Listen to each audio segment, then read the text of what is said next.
Você já parou para pensar em como a maior floresta tropical do mundo se tornou também o epicentro de um dos maiores rebanhos de gado do planeta? A Amazônia, um bioma que deveria ser sinônimo de preservação, foi moldado ao longo dos anos por uma atividade que parece contradizer sua essência, a pecuária. E o mais impressionante é que o processo por trás disso está longe de ser o que você imagina. Esqueça o que você ouviu sobre o desenvolvimento sustentável e prepare-se para descobrir como a expansão desordenada, incentivos fiscais e o apetite por terras moldaram essa região como o berço da pecuária no Brasil. E o mais intrigante, o caminho que levou a esse cenário é cheio de reviravoltas e paradoxos. Quer saber como tudo isso aconteceu e o que está por trás dessa história?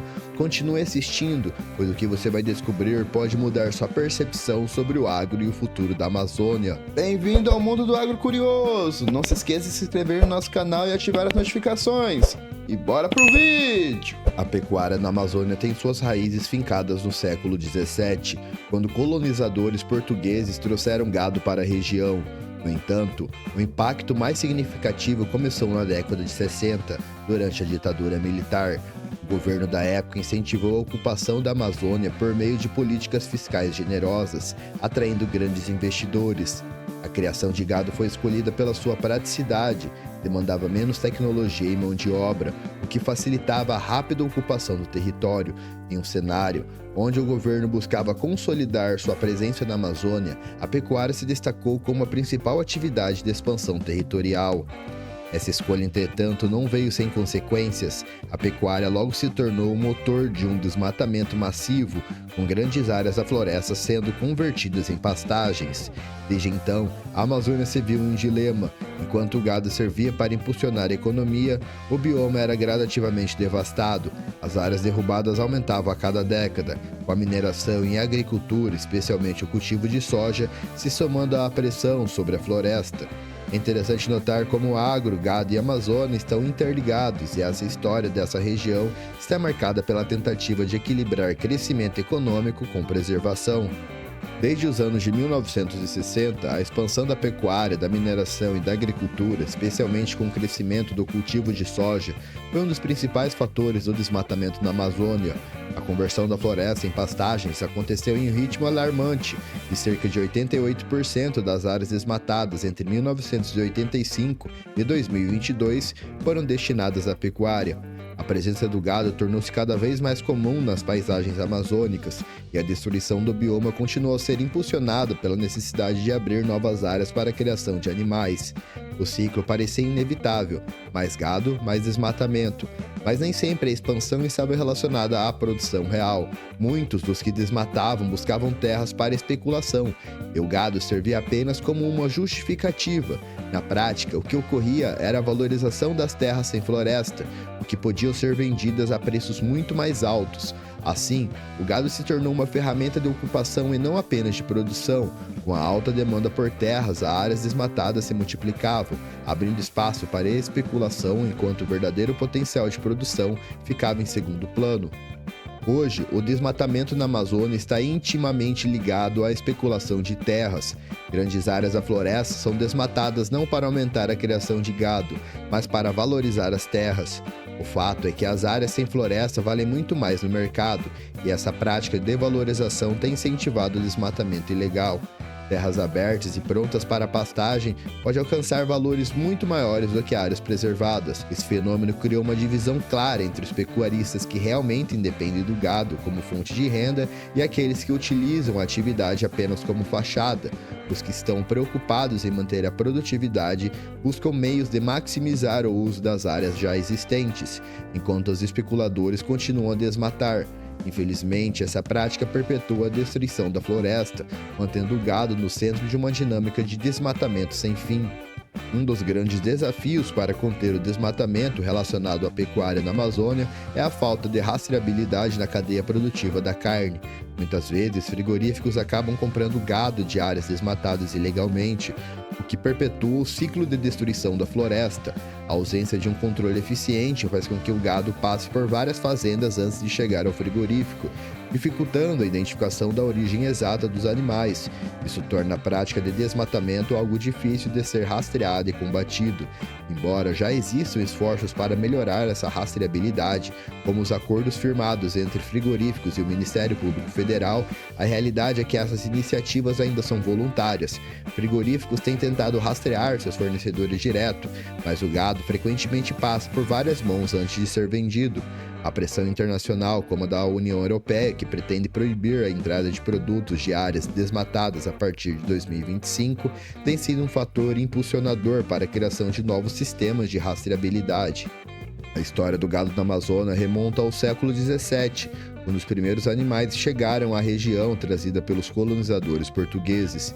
Na época, o gado criado era o pé duro, uma raça de carne dura e de baixa qualidade que demorava até 10 anos para engordar. Esse tipo de criação dominou a região por séculos até a chegada de novas raças na década de 60, o que mudou a dinâmica da pecuária na Amazônia. Com a introdução de raças mais produtivas, como o zebu, a criação de gado se tornou mais eficiente. Até a década de 1960, a produção de carne na Amazônia era tão baixa que o produto precisava ser trazido de outras regiões do Brasil. Na época, aviões transportavam carne de Goiás para suprir a demanda da região amazônica, elevando o preço da carne local. Com o tempo, porém, novas técnicas de manejo e a introdução de pastagens plantadas aumentaram a produtividade, tornando a Amazônia um polo de criação de gado. Hoje, a região é conhecida pelo grande volume de carne que produz, embora isso tenha havido com um custo ambiental significativo. A expansão da pecuária na Amazônia trouxe um problema recorrente, a degradação dos pastos. Com o uso intensivo das áreas, os pastos perdiam qualidade rapidamente, levando os pecuaristas a abrir novas áreas de floresta para continuar suas atividades. Esse ciclo de degradação e desmatamento perpetuava a destruição da Amazônia. No entanto, a solução parecia simples para os pecuaristas da época: abandonar as áreas degradadas e mover o gado para terras virgens, onde o pasto seria mais produtivo por um período. Foi apenas a partir de 1976 que houve uma mudança nesse ciclo, com o lançamento do programa ProPasto pela Embrapa. Esse programa visava recuperar pastagens degradadas por meio do desenvolvimento de capins mais produtivos e técnicas de manejo mais sustentáveis. Os produtores que começaram a adotar essas práticas evitaram a necessidade de desmatar novas áreas, e o conceito de recuperação de pastagens passou a ser um tema importante no manejo da pecuária na Amazônia. Hoje, essa prática se tornou um ponto central para aqueles que buscam equilibrar produção e preservação. Nos anos 2000, a pecuária na Amazônia começou a passar por uma transformação significativa. Pressões ambientais e de mercado incentivaram um novo modelo de produção com foco na sustentabilidade e na eficiência do uso da terra. Ao invés de expandir indefinidamente, os pecuaristas começaram a buscar maneiras de aumentar a produtividade sem precisar abrir novas áreas de floresta. Essa profissionalização da pecuária trouxe consigo novas tecnologias e práticas que permitiram produzir mais gado em menos terra. Essa mudança foi impulsionada não apenas por pressões ambientais, mas também pelo aumento da fiscalização e pela demanda do mercado por produtos sustentáveis. A rastreabilidade e a certificação passaram a ser critérios essenciais para grandes frigoríficos e exportadores, principalmente em mercados internacionais. Assim, a pecuária amazônica começou a adotar práticas que visam melhorar a eficiência, como a recuperação de pastagens e o uso de tecnologias de manejo mais sofisticadas. Esse novo modelo se tornou um marco na tentativa de harmonizar produção e conservação. A implementação do Código Florestal em 2012 foi um marco na luta contra o desmatamento na Amazônia. A legislação estabeleceu que os produtores rurais na Amazônia deveriam preservar 80% de suas propriedades, deixando apenas 20% liberados para a produção. Essa medida teve um impacto direto na redução das taxas de desmatamento, especialmente durante os primeiros anos após a sua implementação. O código trouxe um novo cenário de controle e preservação. O ano de 2023 marcou um ponto de virada nas políticas ambientais da Amazônia. Após um período de descontrole, o governo intensificou a fiscalização e combate ao desmatamento, o que resultou em uma queda de 36,7% nas taxas de destruição da floresta. A fiscalização ativa provou ser uma das ferramentas mais eficazes para conter o desmatamento ilegal, especialmente em áreas de terras públicas que historicamente foram alvo de invasões e desmatamento para especulação. Essa redução não ocorreu apenas pela presença do governo, mas também pela percepção de que o risco de ser punido aumentou significativamente. Com o retorno das sanções e a maior vigilância sobre atividades ilegais, o desmatamento se tornou menos vantajoso para aqueles que buscavam lucrar com a devastação. Esse cenário traz um alento para o futuro da Amazônia, mas também um lembrete de que o combate ao desmatamento é uma batalha constante que exige monitoramento contínuo e políticas fortes. E aí, depois de conhecer a história da pecuária na Amazônia e os impactos que ela causou ao longo dos anos, o que você vai fazer com esse conhecimento?